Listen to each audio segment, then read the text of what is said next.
Muchas gracias a LACTOC, gracias por la presentación a quien ha sido por años mi profesor. Inicié la pasión del trasplante en el 2009, justamente en el Hospital Almenara, donde era uno de mis profesores, el doctor Chaman, Rondón, Carrasco, Bobadilla, Padilla, y me formé allí como cirujano pediatra. Quizá fui una de las primeras cirujanas pediatras del país que le gustó esta pasión del trasplante, y ya en el transcurso del tiempo fueron uniéndose más. En la presentación, para mostrarles que esta área pediátrica pequeña frente a un monstruo al costado de adultos es el área donde vengo trabajando, es el pabellón de pediatría y cirugía pediátrica del Hospital Rebagliati. Menciono y muestro el pabellón grande porque el Hospital Rebagliati es, además de un hospital trasplantador, es uno de los principales hospitales donadores. Hay una procura muy buena, que es más de un cuarto de pacientes procurados a nivel nacional se procuran en esta institución, y casi todos los pacientes pediátricos que son donantes efectivos son procurados también en esta área. Entonces, para decirles que pese a que hay institutos pediátricos que tienen una gran cantidad de pacientes, este hospital, que tiene una UCI un poco más pequeña que los institutos, tiene una buena cantidad de procura. Lo digo con orgullo porque los procuradores de mi hospital trabajan bastante bien, hacen capacitación constante a los intensivistas, y creo que la idea de poder cambiar la donación es con ello, ¿no? Teniendo donantes. Nuestra estadística no es tan grande como en otros centros. Hemos comenzado en el 2016, como ven, solo un paciente. Fue una falla hepática aguda que nos agarró fríos y dijimos, tenemos que preparar muchas cosas para iniciar el programa pediátrico. Por eso es que paramos un año para iniciar el siguiente trasplante. Tenemos 8 años trabajando con un total de 70 pacientes pediátricos, 2 retrasplantes, y la estadística que les voy a presentar es solamente en menores de 14 años. En nuestra institución, como salud, calificamos a pacientes menores de 14 años, y los mayores entre 14 y 18 están manejados en el área de adultos. Por eso es que en la estadística no van a estar los pacientes entre 14 y 18 años, que es un buen bloque, porque es manejado por los cirujanos y los médicos clínicos de adultos. Como vemos aquí, la estadística fue aumentando bastante bien hasta que vino la pandemia. Aún en pandemia hemos trasplantado, pero con una mortalidad bastante alta. Tuvimos que abrir el programa en el INCOR, el trasladar los aparatos, el personal fue bastante tedioso, sin embargo nos abrió la puerta y nos permitió salvar algunas vidas, pero sí la mortalidad fue bastante alta en esa época. También decirles que lamentablemente nuestro país no se parece a los países, quisiéramos parecernos a Europa o a Estados Unidos, nos parecemos más a los de Asia, y tenemos una baja donación, 2 pacientes por millón de habitantes, y eso hace que echemos mano al donante vivo relacionado. Es por eso que un gran porcentaje, 57.1% de los pacientes son por donante vivo relacionado, y un 42% con donante cadavérico, pese a que el paciente pediátrico tiene un gran puntaje por sobre los adultos. Su PEL es multiplicado por 3 para tener más oportunidades en vista de su alta mortalidad, y también tienen algunas excepciones que hacen que sea priorizado un niño por sobre un adulto. Sin embargo, con todo y eso, no alcanza para poder cubrir eso. Hace poco teníamos a nuestro profesor de Argentina, el doctor Invertarza, que nos decía, por ejemplo, que era casi cercano a un 30% la donación por donante vivo, porque ellos tienen bastante donante cadavérico. Para mostrarles aquí, de los 30 pacientes donante cadavérico, 10 son split, y eso porque necesitamos, con tan poca donación, optimizar los órganos. Si es un órgano ideal para corazón o pulmón, probablemente ese hígado también sea ideal partirlo en 2. Y como vemos acá, 10, en realidad en un inicio 20 de esos hígados los partíamos y el resto los botábamos al tacho, cosa que ya no está sucediendo. Y el donante vivo, 40 pacientes, ¿no?, con donante vivo. La etiología del trasplante de estos pacientes es un 46.5% por atresia de vías biliares. Siempre el grueso son pacientes pequeños. Y el resto por falla hepática aguda y otras enfermedades, tumores también, que tienen un buen grueso de pacientes. La edad del trasplante. Menores de un año, 32 pacientes, o sea, de los 70 son casi el 50% menores de 5 años. Los más pequeñitos son el grueso de pacientes. Y esto hace que el trasplante sea un reto. Como les voy a mostrar en la estadística y en la sobrevida, el tener pacientes tan pequeños hace que la cirugía y todo lo demás y el manejo sea mucho más complejo. Tenemos un pequeño porcentaje de mayores de 10 años hasta los 14 años, que son 6. De esos 6, solo 2 se trasplantaron con cadavérico. El resto también fue con donante vivo, y ahora estamos tratando de mejorar las técnicas para que ningún adolescente, así pese 50, 60 kilos, no sea trasplantado. Esta es la sobrevida a 100 meses, que son los 8 años que tenemos. Como vemos acá, la caída grande de la sobrevida es principalmente en el primer año. En el primer año tenemos las complicaciones más importantes, que son las infecciosas, las trombosis, y pasado el primer año la curva casi se horizontaliza y baja un poco. Esta bajada no la hacen los pacientes pediátricos pequeños, la realizan los pacientes adolescentes. Y es que, como hemos visto que los pacientes adolescentes cambian bruscamente a ser atendidos por los adultos, tenemos una mala adherencia al tratamiento, un abandono y una poca adherencia al tratamiento. Y entonces nosotros hemos corregido aquello. Si bien trabajo la cirugía y algunos consultorios como pediátricos, estoy encargada de, por ejemplo, de hacer el consultorio de transición para el paciente adolescente. Y es así como la transición, que lo vamos haciendo de a pocos, van familiarizándose con los médicos de adultos, y la transición va a ser mejor. La sobrevida, estamos ahorita un 79.3% al año, y de ahí baja poco a un 77% a los 100 meses. Y probablemente a los 10 años veamos una siguiente sobrevida, ¿no? Lo que sí también recalcar, que en los grandes centros esta sobrevida va subiendo. A partir de los 10 años de actividad trasplantadora tiene que ser por encima del 80% para estar dentro de los estándares internacionales ISO que se están comenzando a hacer ya en trasplante. Y esos estándares con programas de más de 20 años llegan hasta el 92, 93%. El máximo programa llega cerca a un 95%, nunca va a ser un 100%.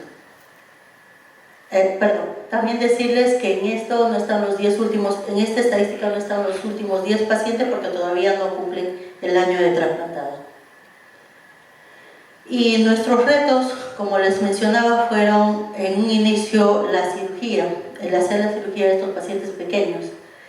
Como el grueso de pacientes son atresias de vías biliares, como vemos aquí, yo soy cirujana, las atresias de vías biliares tienen una hipotrofia importante de la vena porta, y se fueron creando infinidad de formas de emplazar la vena porta, como por ejemplo emplazarla desde la confluencia, usar injertos, y lo que pasamos por todo este proceso, y lo que nos está funcionando bastante bien es hacer la técnica de Tanaka, emplazando la porta de la cara anterior con una vena que puede ser del mismo donante, del papá o de un cadáver, emplazándola para poder tener un mejor diámetro, como vemos acá, cerca a 1 centímetro.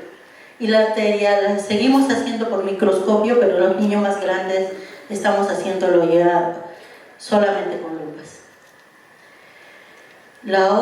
El otro reto fue acerca de las venas suprahepáticas.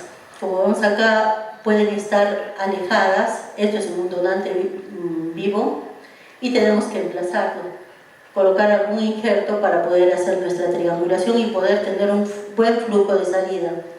Entonces, esta figura es de esta semana, que tuvimos que operar un paciente con falla hepática, un adolescente, y necesitábamos, como vemos acá, poder contar con un poco, casi el 50% del hígado, irnos lo más izquierdo que podíamos para poder tener el volumen hepático necesario para que el niño sobreviva.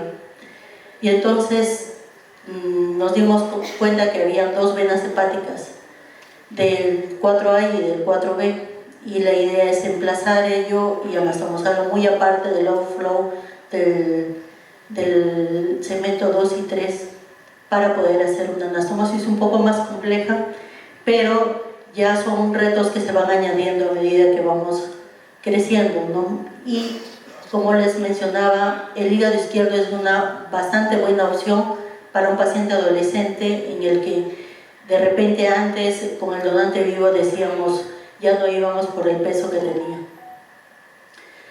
En los avances que hemos ido también haciendo es que tenemos que mejorar nuestro planning quirúrgico.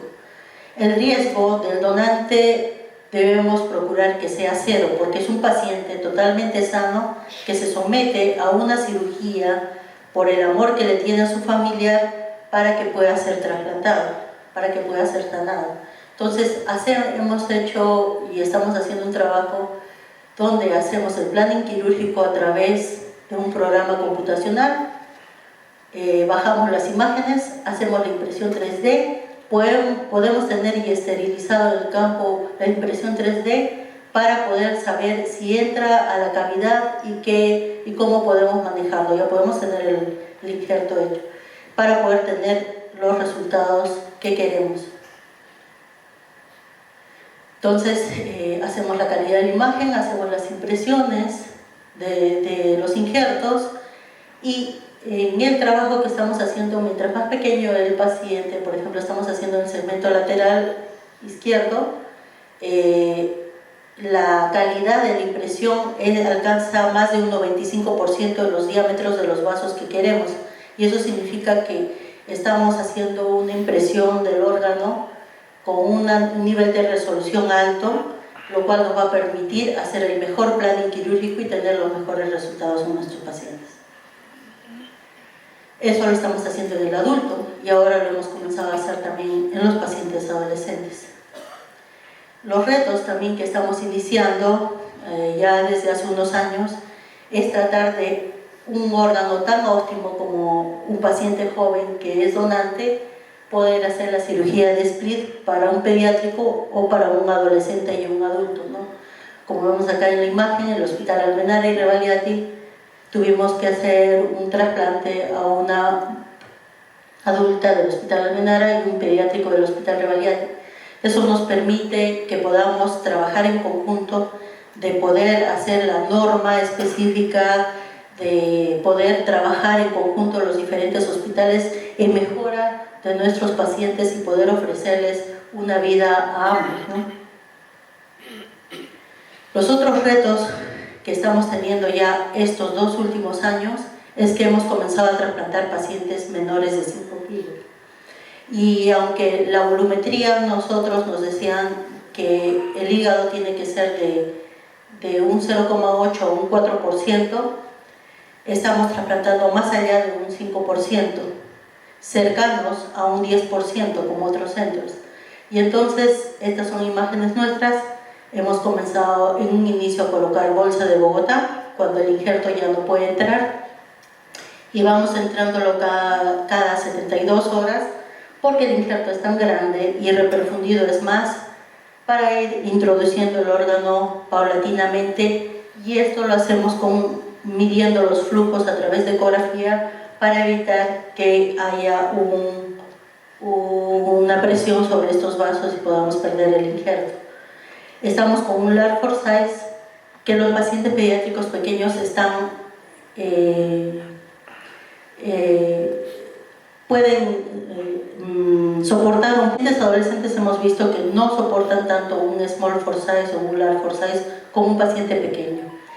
Las primeras técnicas que hicimos fueron tratar de hacer la reducción o tratar de hacer un monosegmento, pero nos generaba mucha morbilidad, mucho sangrado, y hemos tenido 2 pérdidas justamente con umbral forzada haciendo reducciones por el sangrado, por fugas biliares, infecciones.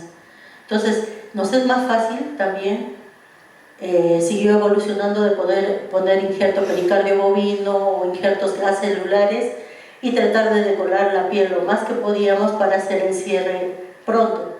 Increíblemente decíamos, estos pacientes que tienen todo el hígado y la poneurosis por los extremos, cuando cumplan 4 años les tendremos que hacer la corrección. Sin embargo, van creciendo y esto se va haciendo más pequeño, que la gran mayoría ni siquiera ya le hicimos la corrección. El hígado queda totalmente pegado ahí adelante y tiene un bulto bastante pequeño y tolerable adelante. Y como les mencionaba, esta es mi mano, yo soy un guante 6, este es un paciente de 4 kilos, 4 meses de edad, que es el paciente más pequeño que hemos trasplantado. Ahora ya estamos haciendo con presión, con un VAC, y vamos entrando porque nos genera menos contaminación también y tenemos resultados cada vez mejores. Como vemos acá también, este es otro niño, y tenemos pacientes pediátricos pequeños trasplantados con estas nuevas técnicas que se han creado hace pocos años. Y el hecho de estar en cirugía pediátrica nos permite que nosotros podamos manejar este tipo de injertos con estas técnicas, como manejamos una gastrosquisis, como manejamos un onfalocele, al igual que ello, ir manejando nosotros también a los pacientes pediátricos para que el injerto pueda ser introducido secuencialmente. Entonces, el reto está en trasplantar bebés cada vez más pequeños, quizá pronto estemos preparados para trasplantar un neonato. Mientras más pequeños es también más saturado para la UCI pediátrica porque los volúmenes, las enfermeras están como locas con un paciente pequeñito en quien tienes que contabilizar los fármacos de manera muy restringida, sin irnos al otro lado. Lamentablemente recordemos que en el país aún no existe diálisis para menores de 10 kilos y la diálisis peritoneal en un paciente trasplantado abdominal es casi imposible, y por ello tenemos que cuidar los riñones de estos pacientes. También el otro reto es que nuestros adolescentes puedan recibir un izquierdo o un derecho, un hígado derecho, y poder no perder ya este tipo de pacientes que están cercanos a la adultez. Muchas gracias. Finalmente decirles que el trasplante hepático es un arte, es ingeniería también, porque da mucho de la matemática, de los flujos, de los ángulos, y es un arte porque también vamos a ver, y es una pasión porque vamos a ver un paciente para el resto de nuestras vidas con nosotros. Muchas gracias.